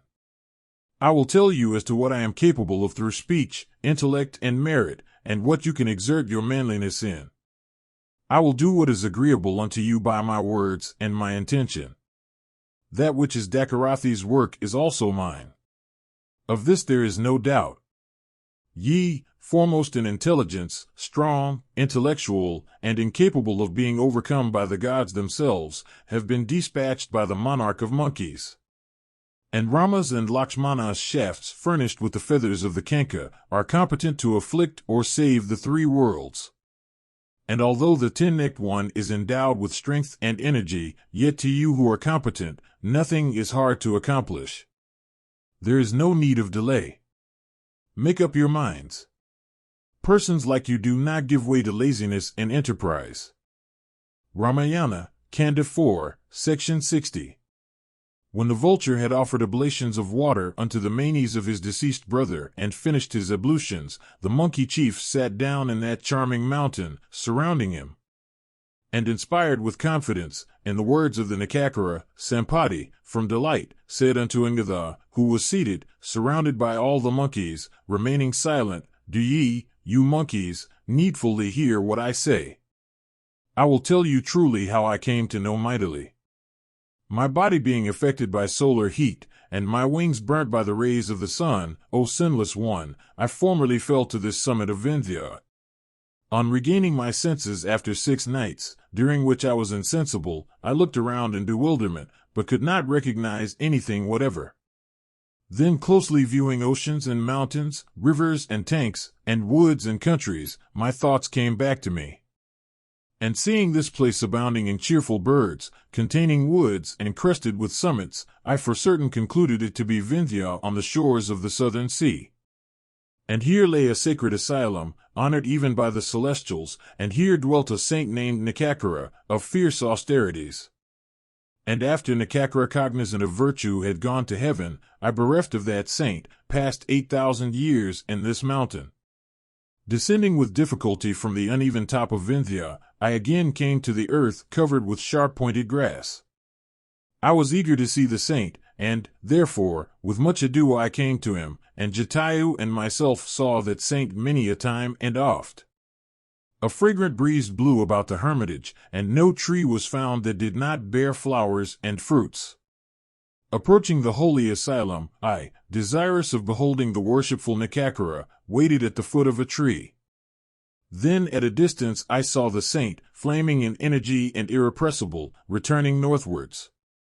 And as creatures gather round the giver, bears and sramaras, tigers, lions, and various reptiles, were going along, surrounding him. And knowing that the saint had arrived at his home, the animals went away, as go away forces together with counselors, when the sovereign hath entered his palace. The saint was glad on seeing me. Then re-entering his asylum for a short space, he came out and inquired for my mission. O mild one, in consequence of thy feathers having undergone alteration, I cannot recognize thee. Thy 2 wings have been blasted by fire, and thy powers in thy frail frame are in the same condition. Aforetime I saw 2 vultures like unto wind in speed, kings of vultures, brothers, wearing shapes at will. Thou art, I know, elder, O Sampati, and Jatayu is younger to thee. Assuming human forms, you had taken hold of my feet. Now, what ailment hath attacked thee? And why have thy plumes fallen off? And who hath dealt this punishment unto thee? Do thou tell all this unto me, who am asking thee. Dutt. Ramayana, Kanda 4, Section 61. Thereat Sampati related unto the ascetic all about his fearful, arduous, and rash act of following up the sun. O reverend sire, in consequence of my body suffering from sores, I, my senses bewildered from shame, and myself fatigued, cannot utter words. From pride for power of flight, I and Jatayu, being intoxicated by conceit, began to voyage the sky afar off, with the view of testing each other's prowess, binding ourselves by the vow that we would follow the sun so long as he did not enter that mighty setting mountain, and appear before the ascetics on the summit of Kailasia. And simultaneously plunging into the aerial deep, we saw on the earth beneath separate cities resembling car wheels, and hear the sound of musical instruments, and there the tinklings of ornaments. And, at places, we beheld many a damsel clad in red attire, engaged in singing. And swiftly darting up into the sky and approaching the path of the sun, we saw wood interspersed with swords. And we saw the earth covered with crags and masses of rocks, and intersected by streams resembling threads. And Himavan, and Vindhya, and that mighty mountain, Meru, appeared on the earth like elephants in a tank. Then we began to sweat, and to be filled with regret, and fear seized us both. And we became bewildered, and fainted away frightfully. And we knew not the south, or the west, or the quarter presided over by fire, and the world that was still burning at the end of a yuga appeared unto us, as if it had been consumed quite. And my mind, combined with my eyes, waxed feebler. And then fixing with might and main my eyes as well as my mind on the sun, I could by a violent exercise of my energy behold the sun. And the sun shining appeared unto us like the earth in extent. Then, without asking me, Jatayu dropped to the earth. Seeing him, I at once descended from the sky, and Jatayu was not burnt in consequence of having been shielded by my wings. And scathed through the agitation, I fell through the aerial way. I guessed that Jatayu fell in Janasthana. And I myself, my wings blasted, and rendered inert, fell on Vindhya. Deprived of my kingdom, and my brother, and my wings, and my prowess, I, wishing to put a period to my existence, will hurl myself headlong from this summit of the mountain. Ramayana, Kanda 4, Section 62. Having said this unto that foremost of ascetics, I, smitten with grief, began to weep. Thereat, after, reflecting for a while, that reverend one said, Thy wings together with 2 smaller ones shall grow again, as also thy sight, energy, prowess, and strength. And having heard of it, and also seen it through ascetic power, I know that a great deed is going to take place. There shall be a king named Dasaratha, increaser of the Ikshwaka race. He shall have a son, named Rama, endowed with exceeding energy. And he, Rama, shall repair to the forest in company with his brother, Lakshmana, that one having truth for prowess, having been commissioned to that effect by his sire. A fiend named Ravana, the lord of Rakshasas, and capable of being slain by either the gods or the Danavas, shall carry off his, Rama's, spouse in Janasthana. And albeit tempted by viands and objects of enjoyment and desire, the famous and highly virtuous one, plunged in grief, shall not partake of those things. And knowing that Videha's daughter hath been fasting for many a day, Vasva shall offer Vadehi Payaka like unto ambrosia, difficult of being procured even by the gods. Receiving that food, mightily, knowing that it hath come from Indra, took up a little of it from the surface, and dropped it to the earth for Rama. Whether my husband as well as his younger brother live, or they have attained godhead, let this food serve for them. Rama's envoys, having been dispatched thither, shall come hither. Thou shouldst relate unto them all the facts connected with the queen of Rama. Do not by any means go hence, and in this case, whither, again, wilt thou repair? Do thou stay here for season and place. Thou shalt regain thy wings. I could this very day furnish thee with wings.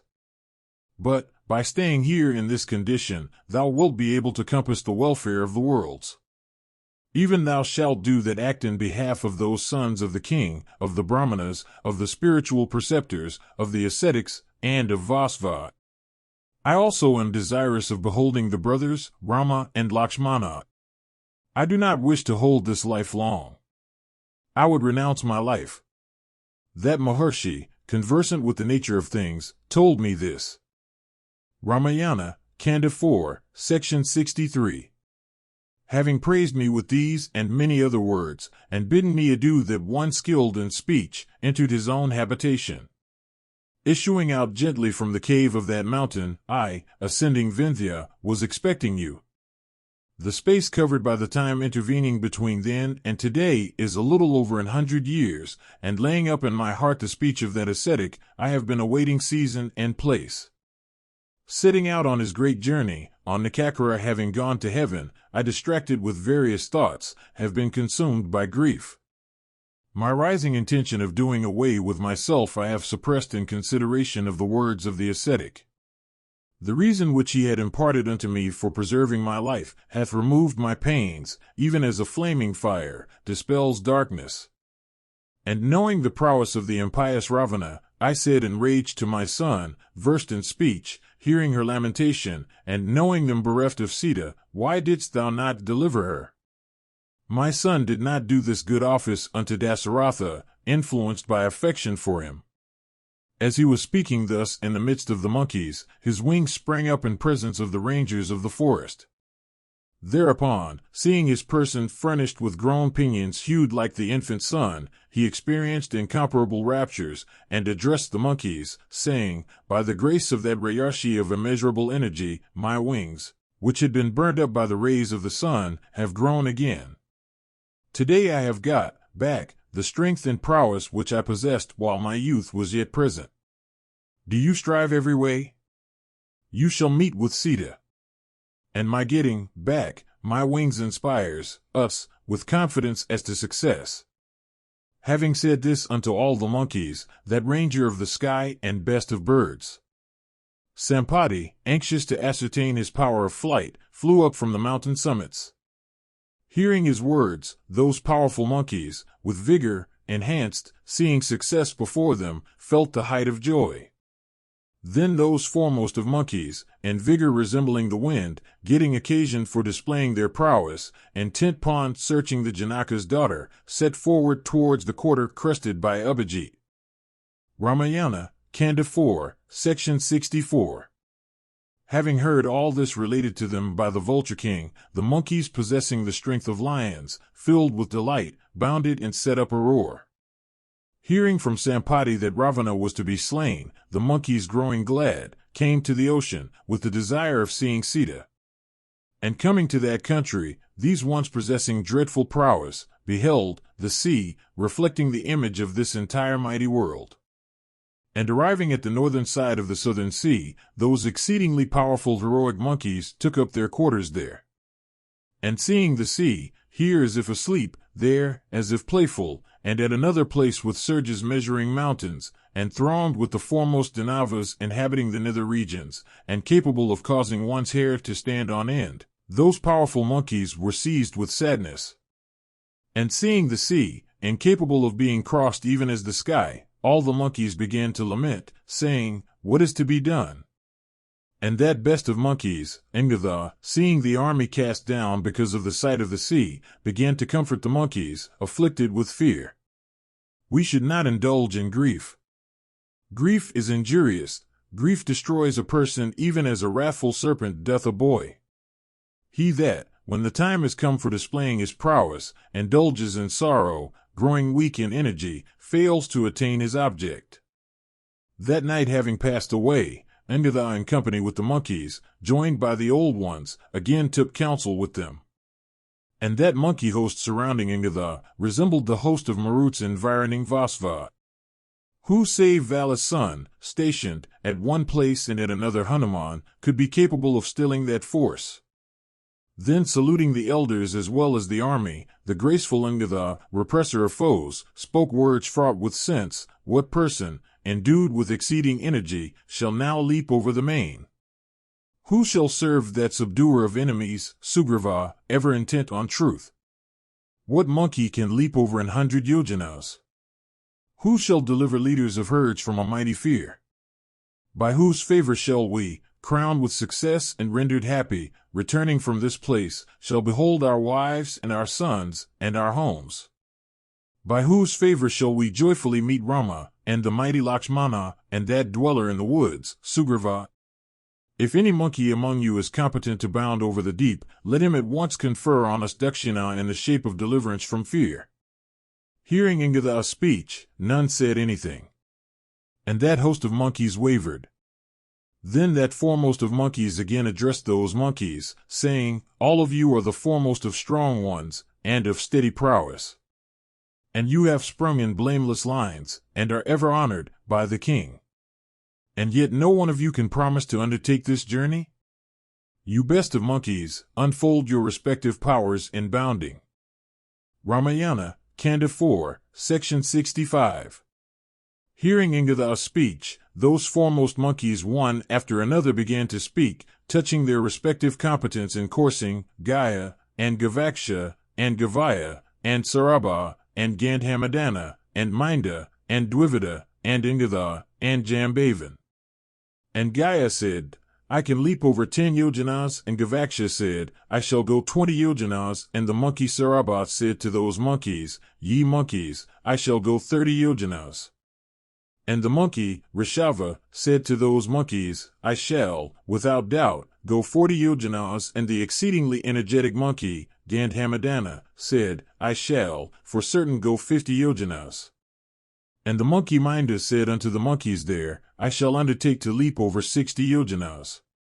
And then the highly energetic Dvivida said, "I shall, for certain, go 70 yojanas." And the highly powerful Sashina, possessed of strength, foremost of monkeys, said, "I declare that in motion I am equal to 80 yojanas." As they were speaking thus, the oldest of them all, Jambavan, saluting them, answered, "Formerly we had power of motion, but now we have waxed exceeding old. Although this is so, yet we cannot overlook this, as both Rama and the Monkey King, by sending us, have become sure of success. At present do thou understand the course that is ours. I shall go 90 yojanas. There is no doubt whatever about this." Jambavan said this unto those choice monkeys. "But, formerly, my prowess in leaping was forsooth not such. Of old, in the sacrifice of Vairukana's son, the eternal Lord Vishnu, when he had covered the entire universe with 3 steps, was circumambulated by me. But I who was all this, have waxed old, and my vigor sits feebly upon me. In my youth, however, my strength was exceeding great and incomparable.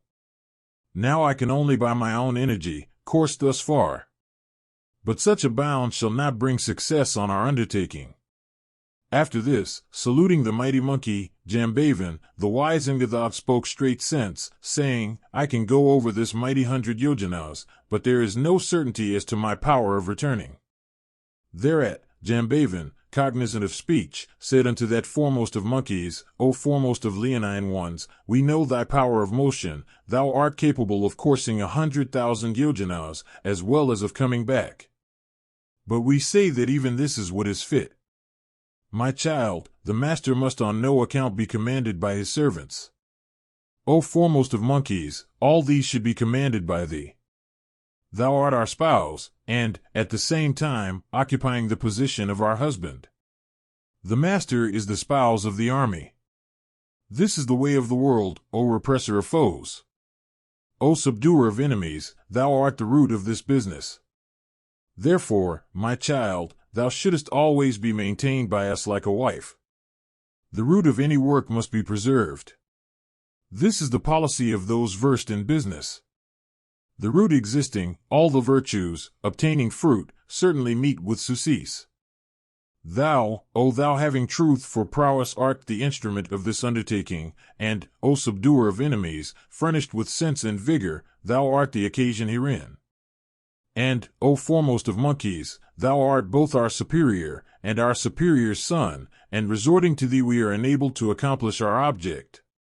Thereat that mighty monkey, Ingatha, son unto Valley, answered the exceedingly wise Jambavan, when he had spoken, If I go not, nor any other powerful monkey, then we should for certain again sit ourselves down to fast unto death. Without doing the mandate of the intelligent lord of monkeys, we, repairing thither, shall not behold ourselves alive. He is extreme both in showing favor and in anger. Disregarding his order, we shall, going there, meet with destruction, and desire shall not take any other course. Therefore it behoves thee, capable of seeing issues, to reflect. Thus addressed by Ingatha, that powerful and heroic monkey Jambavan answered Ingatha in excellent words, saying, That business, O hero, shall not molt or feather. I shall dispatch even him who shall bring about success. Then that heroic monkey ordered the foremost of monkeys, the highly heroic monkey Hanuman, who stood apart, convinced of the wisdom of Jambavan's decision. Ramayana, Kanda 4, Section 66. Surveying the monkey host consisting of many hundreds and thousands, crestfallen, Jambavan thus spake unto Hanuman, O hero among the monkey multitude, best of those versed in all branches of learning, staying apart and silent, why dost thou not speak? O Hanuman, thou art alike in energy and strength, equal to Sugriva, monarch of monkeys, and to Rama and Lakshmana. Arishtanami's son, the mighty Vanatiya, famous by the cognomen of Garatroin, is the foremost of birds. Many a time and oft I have seen that exceedingly powerful, mighty armed one, endowed with strength of will, raise up serpents in the ocean. The strength that is in his wings is equal to the might and virtue of thy arm. Thy energy and prowess are not surpassed by him. And thy strength, and thy understanding, thy energy, and thy vigor, O foremost of monkeys, is known among all creatures. Why dost not thou prepare thyself furnished with everything that is noble or great, for this feat? That foremost of Apsaras, the famous Punjakathula, more famed under the name of Anjana, is the spouse of the monkey Kesaran. Famed over the three worlds, and incomparable on earth by virtue of her beauty, by an imprecation, my son, she was born in the monkey race, capable of wearing shapes at her will. Once on a time, that daughter of the high-souled lord of monkeys, Kunjara, endued with youth and beauty, decked in a delightful garland, and clad in silk, assuming a human form, was ranging on the summit of a mountain, resembling a mass of clouds in the rainy season. And it came to pass that as that one of expansive eyes was standing on the summit of the mount, the wind gently stole away her elegant yellow cloth with crimson skirts. And he had a sight of her fair and fine face, together with her well-developed breasts. And soon as the wind saw that illustrious one of spacious hips and slender waist, and whose every limb was lovely, he was amain overcome by desire. And all his frame possessed by Manmatha, and deprived of self, the wind embraced that blameless one by means of his long arms. Thereat, influenced by fear, that one of excellent vows said, Who is it that desireth to lay violent hands upon my chastity? Hearing Anjana's words, the wind answered, I do not wrong thee, O thou of shapely hips. Let not fear enter thy heart. As, O famous damsel, by embracing thee, I have mentally entered into thy womb, thou shalt bear a son, intelligent and endued with prowess, and gifted with great strength, and possessing exceeding energy, and having vast vigor, he shall equal me in bounding and leaping.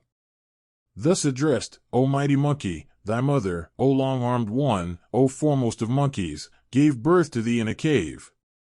And in that mighty forest, thou, a child, desirous of eating, seeing the sun risen, and taking him to be a fruit, sprang up and leaped into the sky. And, O mighty monkey, going 3,000 yojanas, thou, struck by his energy, didst not feel poverty of spirit.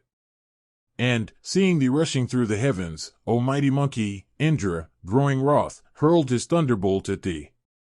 Thereat, breaking thy left jaw, thou didst fall on the mountain top. From this circumstance, thy name hath been known as Hanuman. Witnessing thee beaten back, that bearer of perfumes himself, the wind, that breaketh everything before him, and wrath did not blow through the three worlds.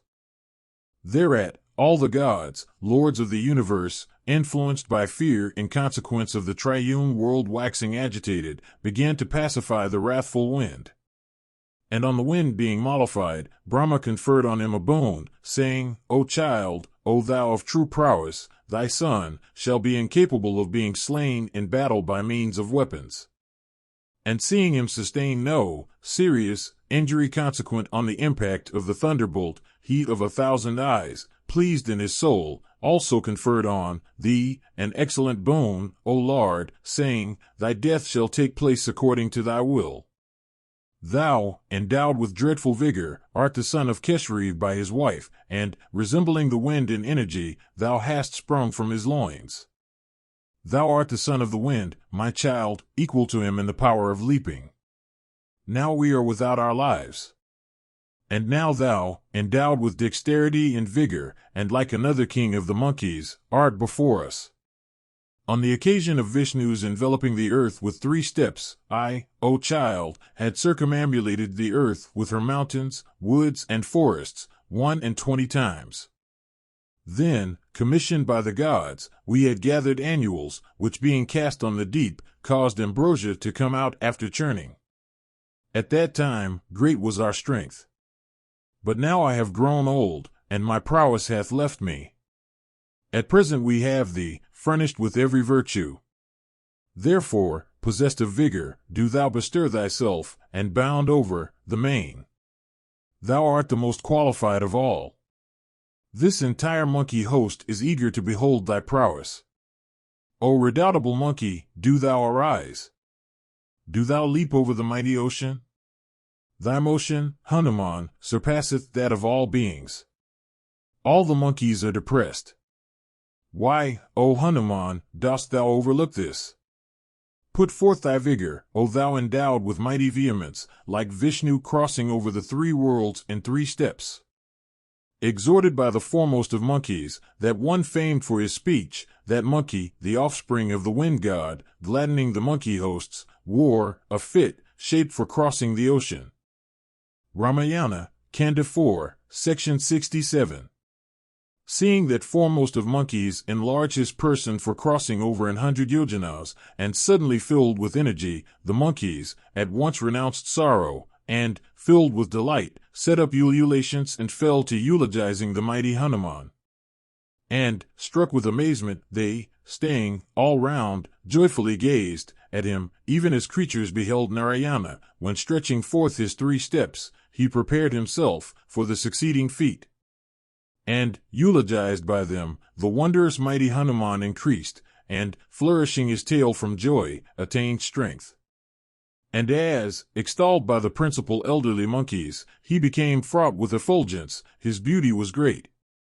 As a lion fills himself with vigor in an open cave, so the son of the wind god filled himself with energy. And the face of him, as that intelligent one was filling himself with force, was aflame like a frying pan, or like unto fumeless fire. Rising in the midst of the monkeys, Hanuman, with his down standing on end through joy, saluting the aged monkeys, said, Wind, the friend of fire, shattereth mountain summits, and, ever blowing in the eye of the sky, he is possessed of strength, and is of immeasurable might. Begot from his loins, I am the son of the fast-coursing and high-souled wind, coursing swiftly. I am his equal in all these accomplishments. I can, without once stopping, circumambulate the extensive and heaven-cleaving mountain, Meru, for 1,000 times. And, dashing the ocean with my arms, I can deluge the world with its mountains, rivers, and lakes. Lashed by the force of my legs and thighs, that abode of Ravana, the sea, out which have sprung the ferocious aquatic animals, overleaps its continents. And for once that lord of birds, Vinata's offspring, living on serpents, courseth through the welkin, I can course through it 1,000 times. And I can touch the flaming effulgent sun ere, beginning his journey from the rising hill, he ascends the setting hill. And, you foremost of monkeys, I can, fiercely rushing on, come again without touching the earth. And I can bound beyond stars and planets, suck up the oceans, and rive the earth. And a monkey, I can, leaping, crush mountains, and, leaping, I can drain the mighty ocean dry. And, when I shall leap in the sky, flowers from various shrubs and trees shall follow me today.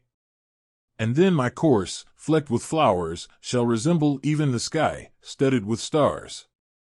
And, you monkeys, then all creatures shall see me, now ranging through the profound firmament, now shooting up, and now descending on the other shore. Resembling Mahameru, me you shall behold, you monkeys, making my way, covering up the sky, as if devouring up the heavens. I shall, leaping and concentrating my energy, scatter the clouds, shake the hills, and suck up the ocean. The strength of Vinata's son, or the wind gods, or mine, surpasses that of every other creature. None save the sovereign of birds, or the exceedingly mighty wind, can follow me in flight. In the twinkling of an eye I shall spread through the unsupported sky, like lightning darting from clouds. And at the time of leaping over the ocean, my form shall resemble that of the energizing Vishnu, when he had assumed the triune energy. I perceive through my intelligence, and my mental motion tallies, that I shall behold Vaidehi. Therefore, you monkeys, rejoice. In vehemence like unto Garuda, I shall, I conceive, go in Ayodhya yojanas. I can, suddenly summoning energy, bring hither ambrosia from the very grasp of Vasva or Brahma himself. I shall leap sheer over Lanka. Even this is my impression. Filled with delight, the monkeys their amazed see that foremost of monkeys, endued with immeasurable might, storming. And, hearing his speech capable of removing the grief of kindred, that best of monkeys Jambavan, transported with joy, said, O hero! O son of Keshri! O offspring of the wind! The huge sorrow of thy kindred hath, my child, been destroyed by thee. And these foremost of monkeys assembled, who wish for thy welfare, shall, with intent minds, perform acts tending to thy weal, so that thou mayst succeed in thy undertaking. And by the grace of the saints, and with the permission of the aged monkeys, and by the blessing of the superiors, do thou bound over the mighty main. Till thou return, we shall stay on one leg. The lives of all these rangers of the forest shall go along with thee. Then that tiger-like monkey said unto those rangers of the woods, None in this world will be able to sustain my impetus in the act of bounding. Here are these summits, firm and spacious, of this mountain, Mahendra, thronged with crags. I shall rush forward from these summits of Mahendra, interspersed with trees and adorned with masses of ore. And as I leap over 100 yojanas, these mighty summits shall sustain my impetus. Then he, equaling the wind, that monkey, the son of the wind god, pounder of enemies, ascended that best of mountains, Mahendra, covered with various trees and flowers, furnished with swords, ranged by deer, containing plants and blossoms with trees bearing fruits and flowers daily, having tigers and lions and infuriated elephants, swarming with maddened birds, and abounding with fountains. Ascending, Mahendra, that foremost of monkeys endued with exceeding strength, and resembling Mahendra himself in prowess, began to range from one mighty summit to another. Thereat, heard by the arms of that high-souled one, that mighty mountain began to cry, like a mighty mad elephant tormented by a lion. And water rushed out of masses of rocks scattered around. And that mighty mountain had its deer and elephants afflicted with affright, and its giant trees shaken, and its spacious uplands deserted by various Gandharv couples engaged in drinking and dalliance, and by birds flying away, and by bevies of Vidyadharas, and its huge serpents distressed, and its cliffs and peaks toppling down. And with its serpents hissing, with their bodies half issuing from their holes, the mountain seemed as if it shone with pennons displayed. And the heap of crags forsaken by saints exercised with fear and agitation, looked doleful, like a wayfarer left in a vast forest by his companions. And that intelligent, magnanimous and heroic monkey, destroyer of hostile heroes, endowed with speed, concentrating his soul on his energy, mentally went to Lanka. End of Kishkindha Kandam.